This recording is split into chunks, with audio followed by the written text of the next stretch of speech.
fashion statement in certain parts of the country.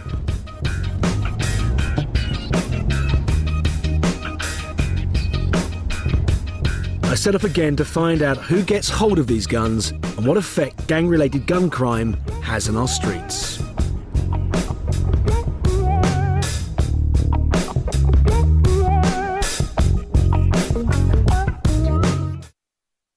What's this argument now? A brand new extreme travel series starts with Ian Wright's Excellent Adventure. Thursday at 9, Sky One.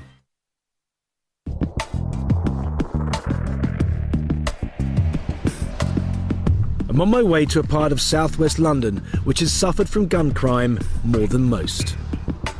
We're on our way to Brixton, a place infamous obviously for the riots that happened in the 80s and for the amount of gun crime that goes on there and the gang activity that happens there.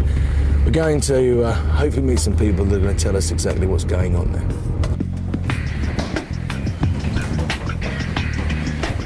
The man I'm meeting knows what's happening at grassroots level.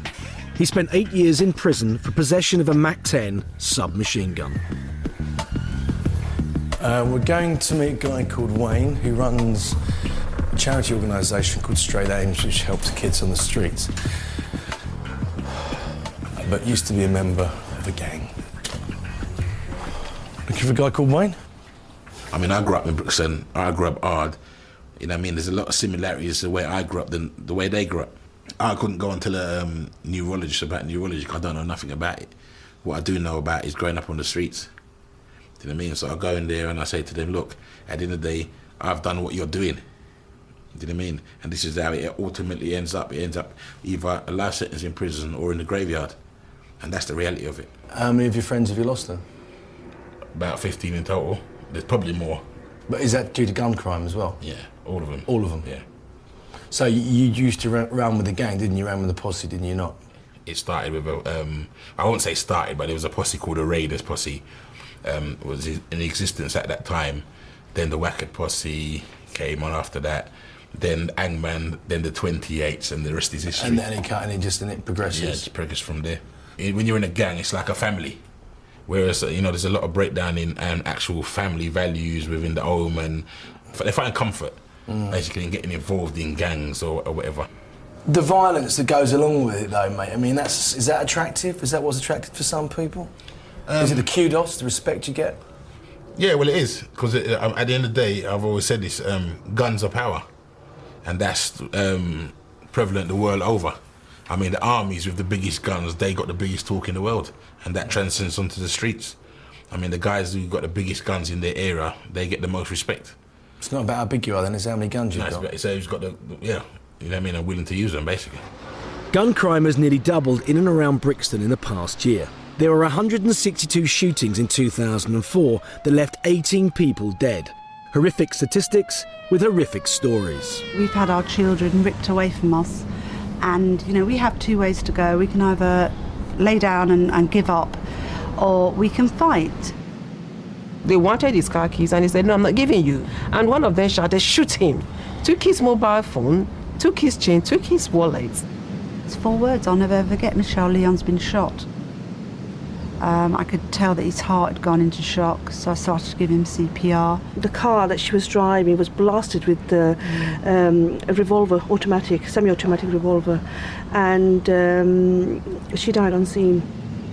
And then he died at 9:30 approximately in St Thomas's Hospital.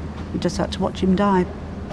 He died at 3 a.m. on Sunday at King's College Hospital. When they've shot people and they're on the ground and they're injured, that they'll say, blaze him, finish him off. Damon was shot on the 29th of July outside Brand's nightclub in Holborn.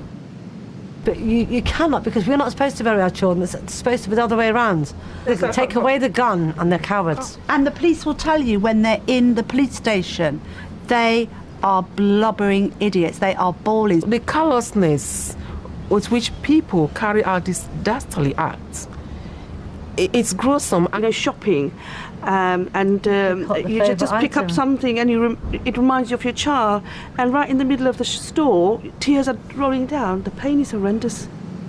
If we want to build up a society that we want our children, our young people to be happy, something we need to all stand up and say no to gun crime. It has to stop. I'd heard the terrible stories from some of the victims' families. Now I want to get to the root of the problem. I want to meet some of those accused of gang-related gun crime. One of the groups that has hit the headlines for the wrong reasons is a local gang that goes by the initials PDC. Well, the most notorious gang I've heard of recently are the PDC, which is poverty-driven children. And they go about their business by instilling fear. And I hear now that they're even starting to recruit or trying to convert kids from schools now and trying to create gang members from there. They can commit these horrid acts of violence and perhaps get away with it even. Okay, mothers will grieve, mothers will weep tears, families will cry. At the end of the day, they feel sure that people from the black community won't talk because they're so much in fear. And I have to say, if that is the case, we are in fear. I meet some of the PDC at a Brixton recording studio, where they are trying to put their energy into music rather than crime. Yeah. Life of a young black male. It's hard, you know it's hard. Yeah. Stuck out there on the streets. Every day, day in, day out. But no, this is a true story. If we came here right now, yeah, and I took out a kilo of crack and a kilo of brown, it would be good for your show, innit? And we brought out 15 guns and said, yeah, if anyone comes around here, everyone would be going mad about it, hype like, But that's not real.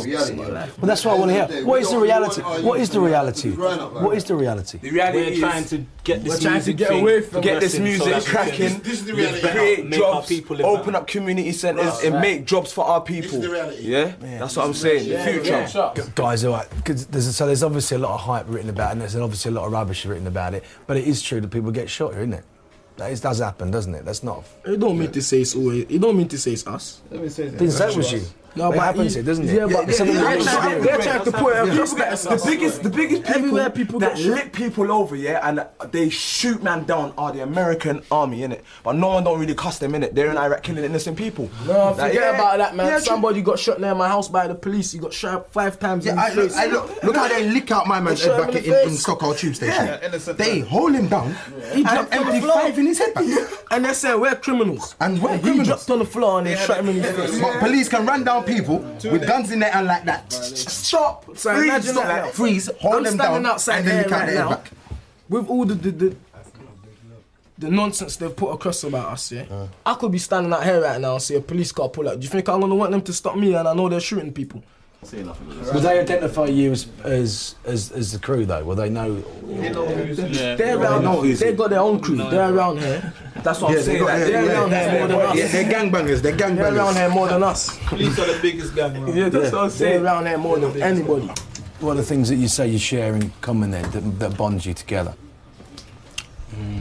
Losing people that was close to us. True stories. I'm trying to say. Well, how does that happen, mate? They get shot. They get shot. And let's be honest, this area is got a lot of gun crime, isn't it? That's what they're saying. How did the guns get here though? But you asked a question, I don't know. Where did they come from? There are a lot of them about though. A lot of people say that, you know, if you get involved in crime in this area, you're probably going to get involved with guns, and if you get involved with guns, you're probably going to end up either in prison or dead. I mean, you guys are aware of that, aren't you? True stories. Yeah. Do you know what I mean? Look at the other situation here. What is there really to do around it? There's no community centre. The community centre's closed. The kids are just on the road. We take 1 step forward, they pushing us 2 steps back. Who's those? Media, society, like the system, innit? System. In this community, if you slip, you're losing your life. Yeah. So you get immune to a lot of things in the system. You get immune to the police. You know, why are you going to worry about getting 10 years when you know so someone could take your life and your family eternally visit in your grave? So people get immune to a lot of things in the system. So you don't really worry about, say, crime and whatever. You don't want to do crime. No one wants to do crime. If anyone stands up here and says they want to do crime, because if there's an alternative, everyone will be doing it. But a lot of our parents have been working for 30 years, 40 years, and they're still struggling. It's like, for you to do certain things in a certain way, you got to live a certain way around it. You know what I'm trying to say? Not really, I don't understand. Oh, well, That's why we make music. There's a lot of stuff you can get to out here. Like, but you get me? Day-to-day life. Day-to-day life, bro. But when you say other stuff, what do you mean by that? There's all kinds of stuff I don't really want to talk about on camera and that, but we're fed up of negativity. 25 years of negativity ain't good. That's what I'm saying. We need progress now. Man, need progress No now. more regress. Progress. No one don't like living in squalor and that. Everyone likes to live comfortable, innit? I want a piece of the cake as well. And my brothers, we run in. The guys weren't particularly forthcoming, and a lot of what they said I've actually heard before. I've heard it in Brazil, I've heard it in New Zealand. The powers that be are responsible for the situation that they find themselves in, and I've heard it in London. From what they told me, it felt as though it wouldn't take much to keep those kids away from crime. But I know there are others out there, more serious customers, whose activities have more dangerous implications for society and who are proving much harder to track down. One such man was Recep Yilmaz. He was targeted by police because he was the suspected linchpin of a drug smuggling network bringing in hundreds of kilograms of heroin. His organisation, mainly composed of Turks from North London, was the very model of a modern criminal gang. It was a small network of ethnically homogenous group consisting of some close confidants. He had trusted people working for him who did his jobs, and he wouldn't allow other people from other networks necessarily into that inner sanctum just because he couldn't trust them. Police acting on a tip-off put Yilmaz under surveillance. But as I watched the footage, the difficulties of cracking this sort of network became clear. They're very fluid. It is difficult to identify, unlike the preconceptions of the mafia style, which to some extent still exist. They tend to move areas, and it is difficult to work out who is working for who very often. And when you start working on a group, it takes you into other people and takes you into other groups. What you can see here is Yilmaz and David Powell having one of their meets in a public car park, which was a venue of choice really for their criminality. There's a handover, there's something that goes into the boot of the vehicle. It was our claim that that was either part of or all of £350,000 in cash. Police began to close in on his network. I watched the arrest of some of Yilmaz's associates and the seizure of 70 kilograms of heroin, all caught on camera. We only arrested the people shown, which are Mert Goran, Sean Harrison and David Powell. Harrison and Powell had arranged the transport into the UK using a legit haulier who they'd paid off, brought the consignment in and were handing it over to Mert Goran, and those drugs were then going to be moved elsewhere. Shortly after the final seizure of heroin, we had intelligence that a group were bringing in a consignment of cannabis, which may or may not have involved Yilmaz.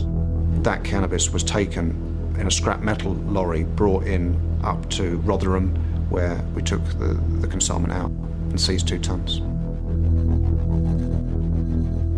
Police then moved in on Yilmaz. There was no evidence that he used violence, although when he had a deal that went wrong, he thought he'd been ripped off, and he did make comments that suggested that he was going to look to have the person done, whatever that means. He didn't want to think that we were working on him, and although people kept getting arrested near to him, he just carried on, and he, on one occasion, just said, well, we need to get back to business to cover our loss. And